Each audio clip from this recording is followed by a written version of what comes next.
Cashflow Diary Podcast, episode 18.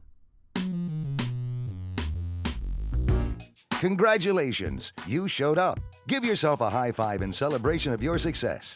Welcome to the Cashflow Diary, where new and experienced investors come to take confident action towards their goals. Your host is a family man, a real estate entrepreneur, investor, coach, and instructor.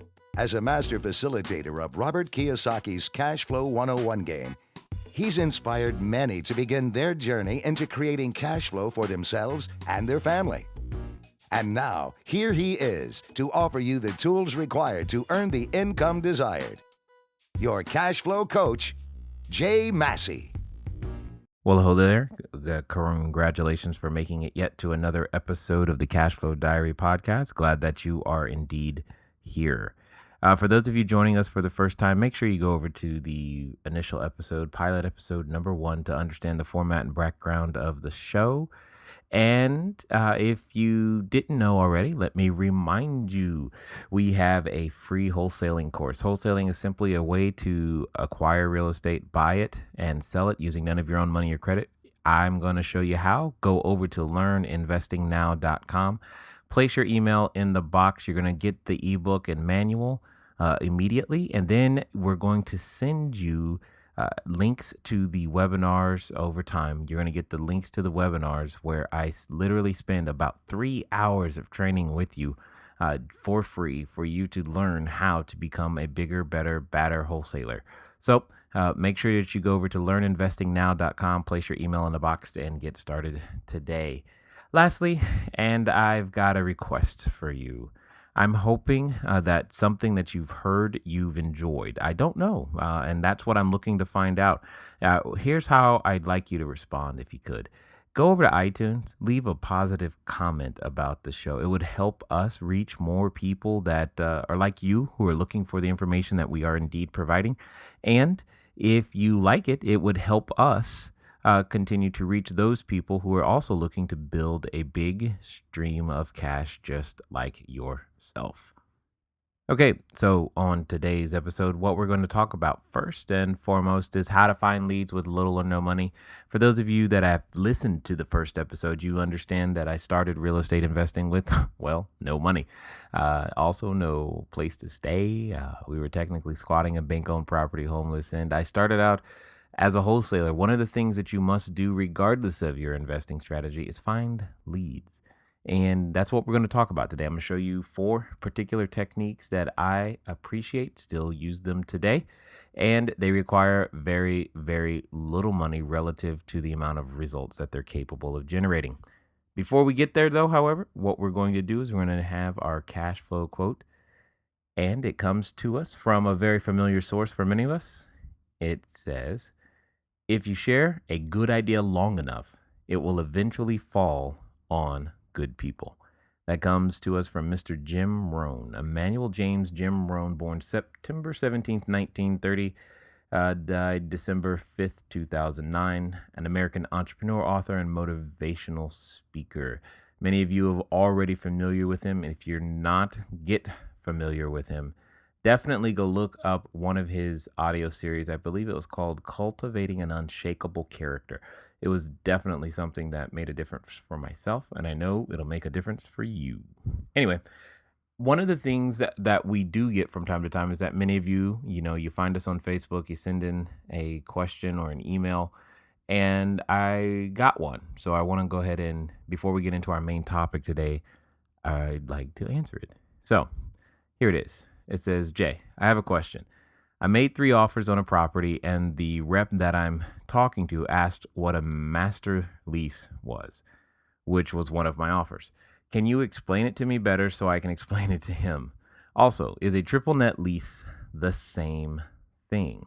I was listening to Creative Acquisitions, which is how I created my offer. Now, first and foremost, I want to say, listeners, thank you for sending information in because you had a question, and we'll do our best to answer it. If you find yourself that you've got a question, make sure you email it in to questions@cashflowdiary.com, or you can go over to the website, cashflowdiary.com, click on the send voicemail link, and then just speak your question, and we'll get the message and be able to go ahead and get it answered for you. So back to your question. First of all, congratulations because you made offers on a property. I love that. I always love people out there taking action, no matter what type of action it is. So, and I also find this all interesting, and I hope you did too. For those of you listening, he wrote the offer, and the person he wrote the offer to, I'm assuming, is a real estate agent, and one of the things he wrote was an offer for a master lease. A master lease is, in my opinion, a very simple strategy that you can use to control a building without taking ownership. So that's the key thing here, is that you're going to use a contract that has the ability to control the use of a building without actually owning the building. So say you have a 5, 10, 15 unit 15 unit apartment building, and or it could work very well in a commercial space as well. You could lease all of the spaces from the owner at a discounted rate, of course, and what the owner receives is at least a guaranteed amount of rent. He or she knows that, this much rent's going to come in.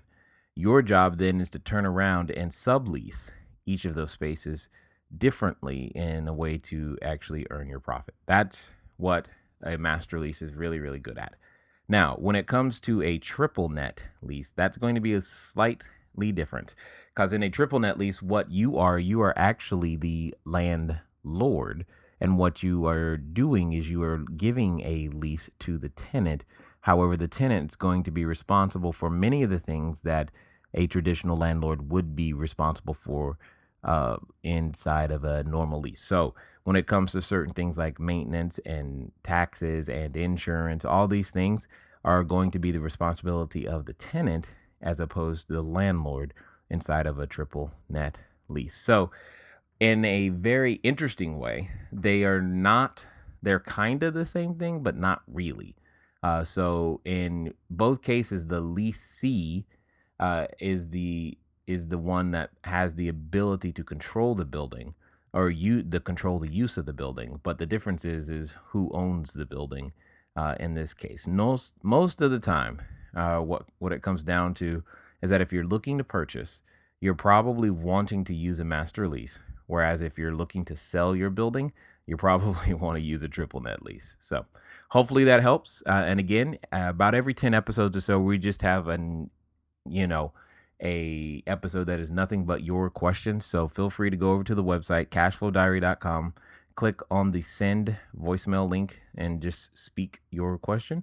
We will definitely get to it, or email us at questions@cashflowdiary.com. All right. So today we're going to talk about the lead generating process that many of us can use, or maybe the other word, prospecting. Either way it goes, we're going to talk about it. I've got 4 specific things that I'm hopefully going to be able to get through in the time that we've got today to be able to give you something that you can use immediately to go out there and take action. All right. So the first and foremost one is, again, based upon being in person. Because remember, when you're first starting out, you may not necessarily have a budget for, high dollar marketing and flyers and 800 numbers and all this type of stuff. So what that meant, especially for me, is that I had to find a way to do these things, still generate these leads, and be able to create a system that I could follow simply, easily, and almost in my sleep, no matter what it is that I was doing. And when I say no matter what it is that I was doing, it's in the course of, whatever your daily activity was. If you could learn to generate leads as you go through your day, you will experience more success faster than you actually think. And that's one of the techniques that I just had to get used to, and more or less the ways of thinking that I just had to get used to, is that everywhere I went, I had to figure out a way to generate leads. So here we go. Here's one of those ways when you're meeting a person in person. So sometimes you can go to these events, and they're called networking events, right? Where you're a bunch of people who are seeking business or seeking to, serve other people with their products or services, meet. And they meet for the specific purpose of letting other people know what they're doing and looking for products or services that they can take advantage of. I like going when I'm looking for something in particular. I can always count on a networking event to be able to either A, find the particular service I'm looking for or find a person who knows the service I'm looking for. So it's a great place to go. If you've never been, you can look them up online. They're all over the place. I know in the US, we have a website called meetup.com. That's meetup.com. There's also organizations like Business Networking International, BNI, as well as LaTip, as well as I'm sure if you are on Facebook of any kind, I'm sure you've been invited to many of these events before. So in those events, one of the things is people like to ask you, so what do you do? And depending on how you answer that question, that can turn either people away or turn them toward what it is that you have to offer. So here's a simple sentence that you can use, or a simple, I guess I should say, template that you could use and modify as you see fit to be able to succinctly and effectively communicate. Because sometimes you may only have 15, 20, or 30 seconds to be able to communicate your idea.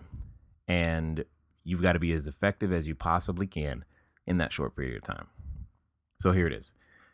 If someone asks you, hey, what do you do?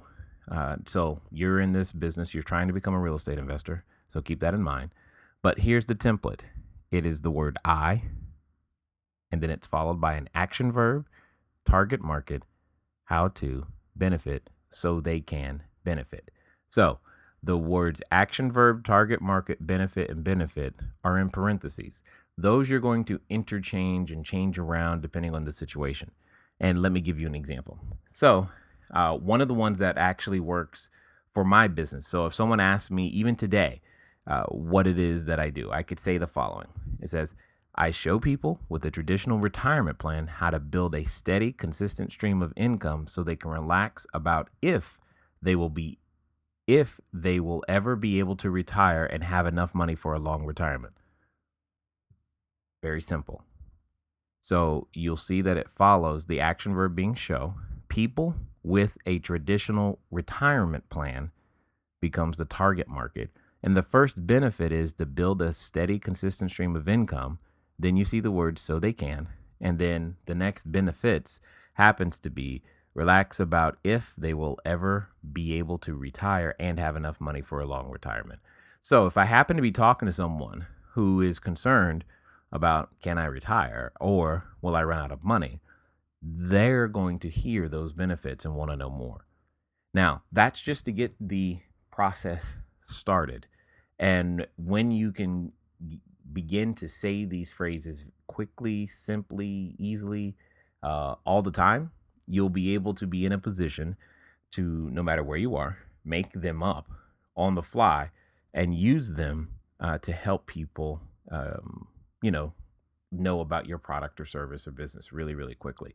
And what's cool about this is when you start stating certain benefits, people can remember the benefit. And when they run into someone who says something like, oh, I'm concerned about having enough money for retirement, that key phrase will and does trigger in their head going, oh, I just met a guy who was talking about that. Or I just met a gal who was talking about, how she can make sure that, you never run out of money. And they're going to want to know who that person is. So it's a very simple script. So you can use it. Here's the fun part. Sometimes you get asked, what do you do? While you're standing in line at the groceries, while you're at the gas station, while you're at the movies, when you met someone new for the first time, it doesn't matter. You can always use that particular script specifically face to face or even over the phone if someone did ask you the question, hey, what do you do? Well, now you know. Now, here's your homework. I want you to take that formula, the I, action, verb, target, market, how to benefit so they can benefit.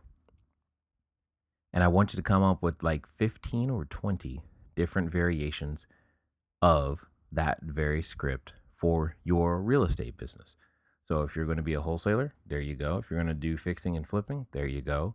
If you're going to be a landlord, there you go. And you're looking to buy more property, you really want to do this. If you're looking to fill your property, there you go. You have a networking script that can help you begin to generate the leads that you're looking for. All right, here's another one. Oftentimes when we're in a conversation, specifically when we're talking only about business. So this is usually when you've piqued someone's interest. Now, Understand this. I come from a place where I want to get business happening quickly. It's one thing to have a sales cycle. It's another to know to how to shorten your sales cycle. So here's the typical scenario. You're in a conversation, and at some point you say something like the previous script I gave you above, and someone says, "Hey, can I get a business card from you?"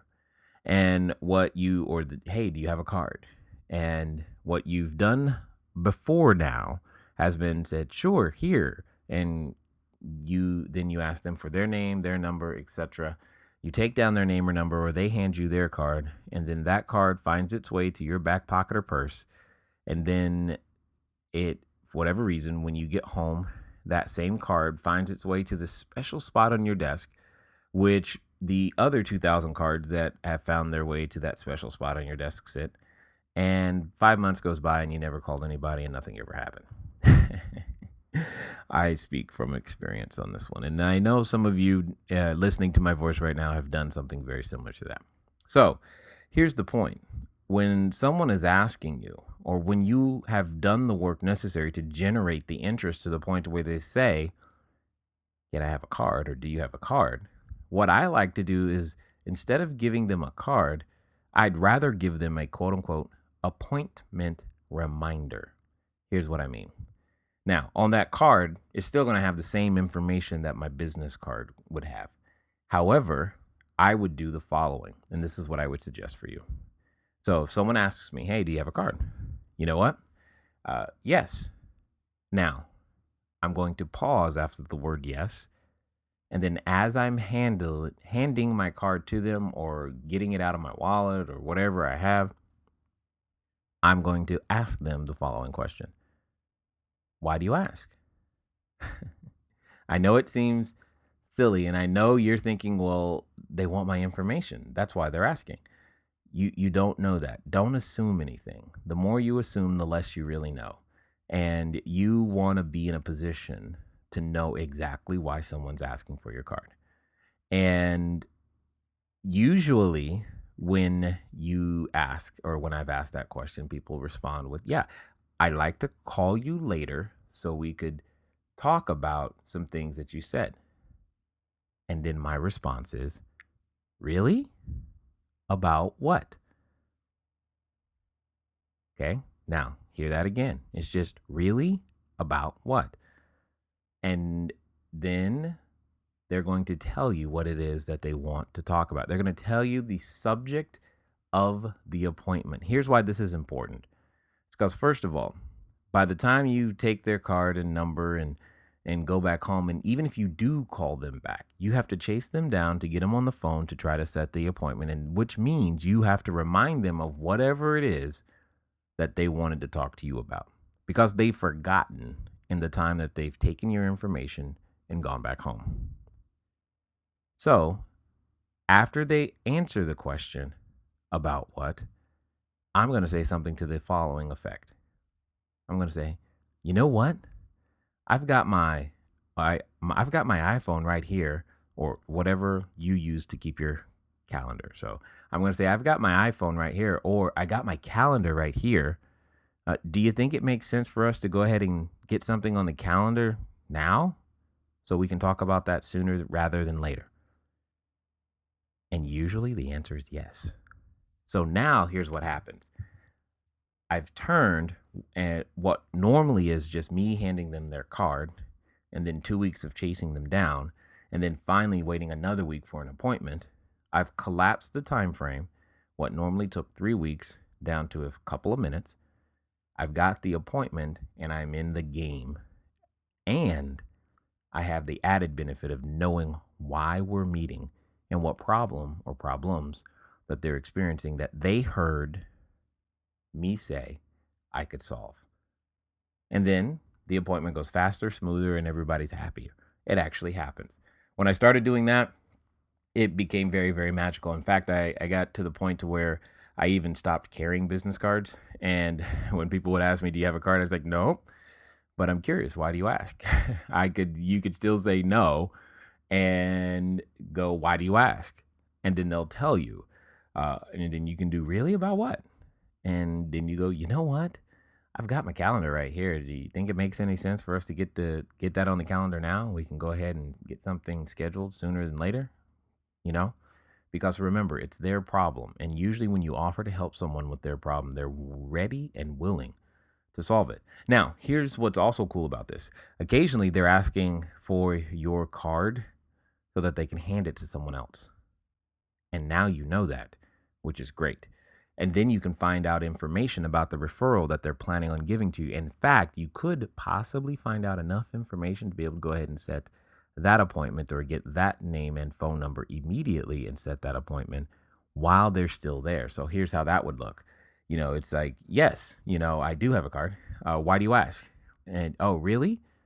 You want me to talk to your friend? Okay. That makes sense, but what specifically about? And then they're going to tell you. I gotcha. And then you're going to say, you know what?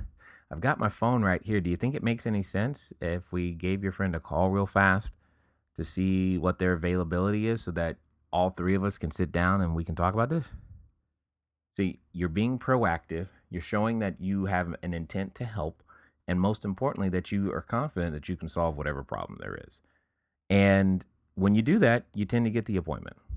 All I'm saying is that I think it will help you generate the leads. I'm teaching you what to say so that you can generate the leads and keep and have good quality leads, most importantly, and get the business done, whatever that looks like. Here's then the next little piece of a script that I would love for you to assimilate into your vocabulary that generates tons and tons of leads for you.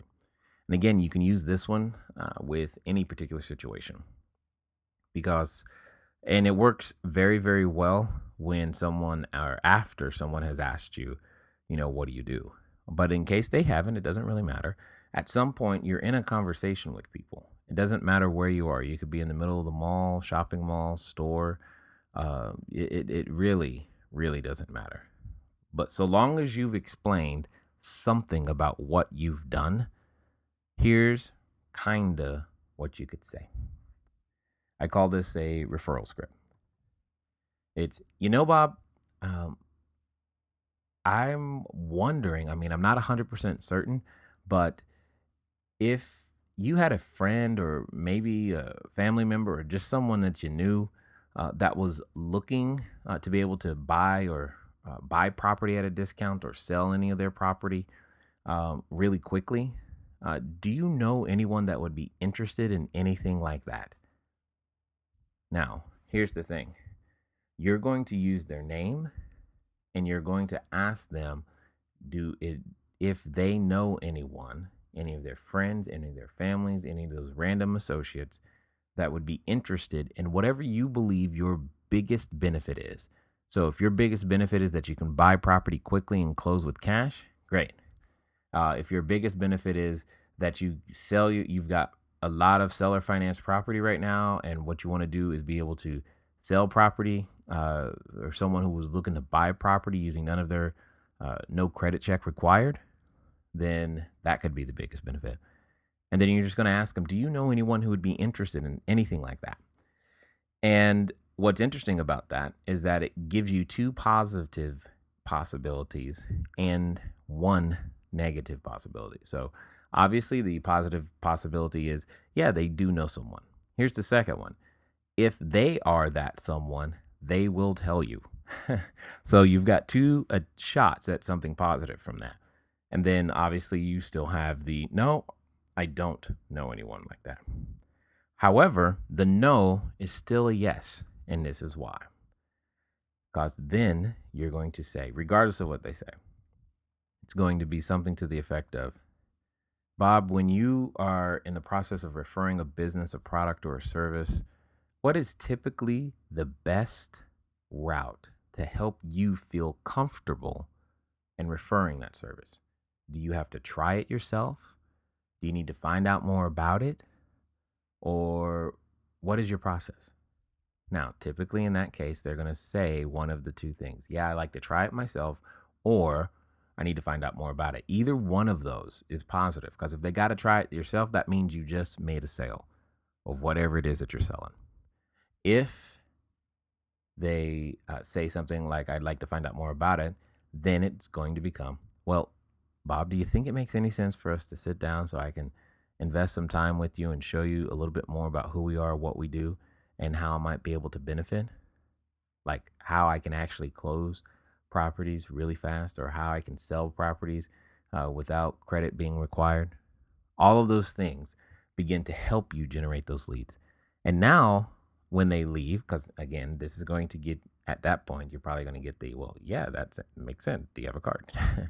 And you already know what to do there. So, all of those are three. I've got four in this particular episode to share with you. The best one is coming up in a moment. What I want to do right now is go through our cash flow question. And here it is. If you remember last week's question, it was in residential real estate, what is the more formal name for the offer? What is the more formal name for the offer? That is called the residential purchase agreement or residential purchase contract, also known as the REPC. You'll probably hear it like that at some point, sometime, somewhere. Good. And then this week's question, remember, for those of you who are playing, feel free to send in your answers to the question to cashflowquestion@cashflowdiary.com. The first person to respond with the appropriate answer will get a signed and autographed copy of my upcoming book, The Cashflow Creation System: How to Create Wealth in Any Economy. Inside the book, just as a quick tip, it'll go over my entire business model from beginning to end, including raising private capital, wholesaling, and multifamily buildings. And you could get an autographed copy. So if you send in your email with your answer, make sure you send in your address. Otherwise, it's going to be really, really difficult for us to mail you a copy. All right. So this week's question is, in your written contract, what is the more formal name for what we typically call escape clauses? There is a formal name for something called escape clauses, and I am looking for the answer. It is a 2-word phrase that I am looking for. So send that in to to cashflowquestions@cashflowdiary.com with the correct answer, and your book will be on the way. Awesome. All right. So let's get back to what I think are some excellent ways to generate leads. And let me give you what I call my biggest and best. Here it is. There's a game out there that Robert Kiyosaki has created called Cashflow 101. At the end of the day, what you want to be is you want to be someone who teaches this game. So where it starts, it doesn't matter. The point is get started. Come play with me if you have to. Go play with someone else. Start teaching it, yes, even in your own house. It doesn't matter what your house looks like. Invite people over and learn how to teach and play the game. Okay, so don't just play the game. Eventually learn how to teach it. So you may have to play a good 10 or 15 times with someone else before you actually get how to teach the game. So now you don't want to just teach the game. You want to learn to become the best instructor of the game in your area, period. You want to be known as the person who plays and teaches the game to other people.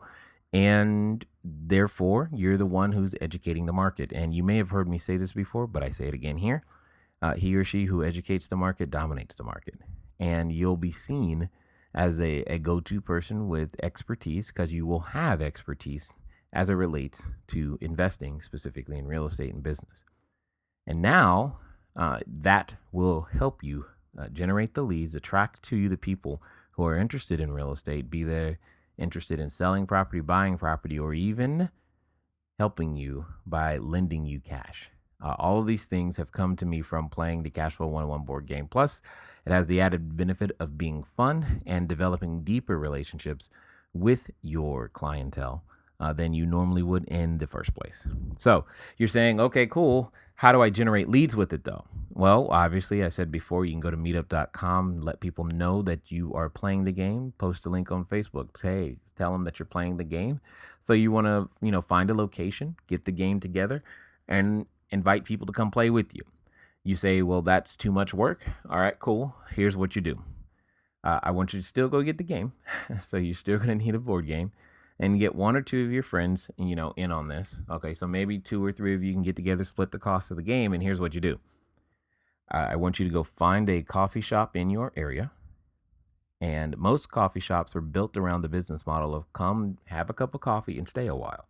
That's kind of what they want you to do. They want you to stay a while. They've got indoor seating. They've got all of these refreshments. They have different cups even if you dine in versus take the coffee to go. So they want you to stay. All right, cool. Then I'll stay and I'll happen to bring a game and a few friends. Now, here's what happens. While you and your friends are in Starbucks, you're going to play the game right there. Other people who like coffee are going to come in and they're going to see that you guys are playing the game. And what's interesting about that is that in that environment, you're a safe person to come up and talk to, and then they will. Some of those individuals will be interested in real estate for their own purposes. Obviously, some of them could be realtors, some of them could be lenders, some of them could be selling houses, buying houses, some of them could own the houses, they could be landlords. It's all kinds of resources come in the coffee shops because they like coffee too. They're people. And what's interesting is, more or less you can play the game and literally watch others come right up to you and jump in your quote unquote boat. It's a pretty fun way to generate lots and lots of leads. So that's all the time that we have today. But as a final comment, here's something I want you to think about. The person who you are at this moment will meet a new version of yourself on the journey towards obtaining your goals. Until next time.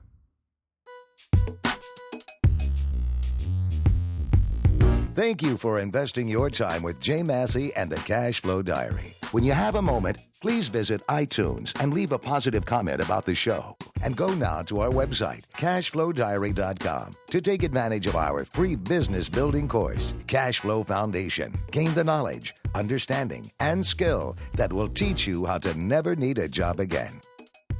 Until next time.